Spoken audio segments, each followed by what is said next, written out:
He poured an aphrodisiac, originally meant for livestock breeding, into the village's only drinking water source. The drug was extremely potent. As soon as the villagers drank it, they felt a burning heat surging through their bodies. Before long, the entire village lost control. Everyone knew. It had to be another prank by New Jieshi. New Jieshi was infamous for spying on couples during intimacy. Before getting intimate, every couple had to triple-check all doors and windows. But no matter how cautious they were, New Jieshi always found a way to peep. He was driving everyone insane. The villagers all wanted him gone. But no matter how hard they beat him, he seemed immune to pain, always smiling, always sticking around. The village chief knew things couldn't go on like this. He thought of someone, perhaps the only one who could deal with New Jieshi. His name was New, the only college graduate in the village. As a kid, he too had been bullied by New Jieshi. New Jieshi would always steal jerky from his home. To protect their meat, New sealed off every door and window in the house. But that decision led to his grandparents dying from carbon monoxide poisoning. Since that day, New firmly believed it was New Jieshi who caused their deaths. He'd been waiting for a chance to get revenge. Now he needed the whole village to help. Since New Jieshi's body didn't fear pain, they would destroy him mentally. The next day, the villagers began executing New's plan. People who once despised New Jieshi suddenly became unusually warm and kind to him. New Jieshi was completely confused. He couldn't understand why everyone's attitude had changed overnight. The villagers kept encouraging him to stay strong and live well, as if implying he was terminally ill. At first, he didn't believe it, but a lie, if told 1,000 times, becomes the truth.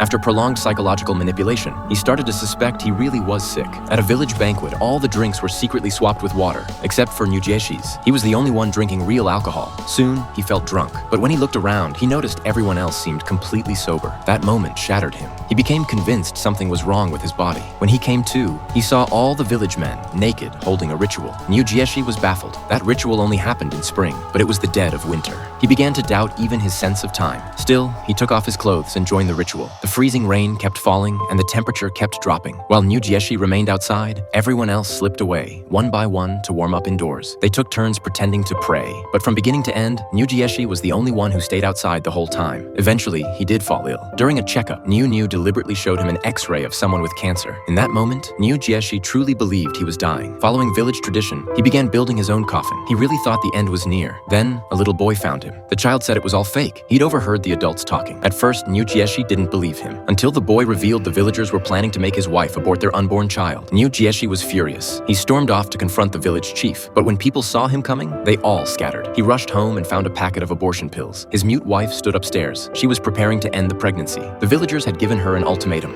Either New Jieshi lives, or the child does. She had chosen to save New Jieshi, but New Jieshi chose the child. He dropped to his knees and begged the villagers to spare his unborn baby. Then, he dragged his coffin and left the village. He thought if he went that far, the villagers would finally leave him alone. But they feared the child would grow up and take revenge one day. So they locked New Jieshi's wife in a small hut in the mountains, without food, leaving her to die. Not long after New Jieshi died, a massive earthquake suddenly struck the village. A giant boulder tumbled from the mountaintop, and in an instant, the entire village was destroyed. The only one left alive was the woman locked in the hut. After giving birth, she took her child and left the village forever.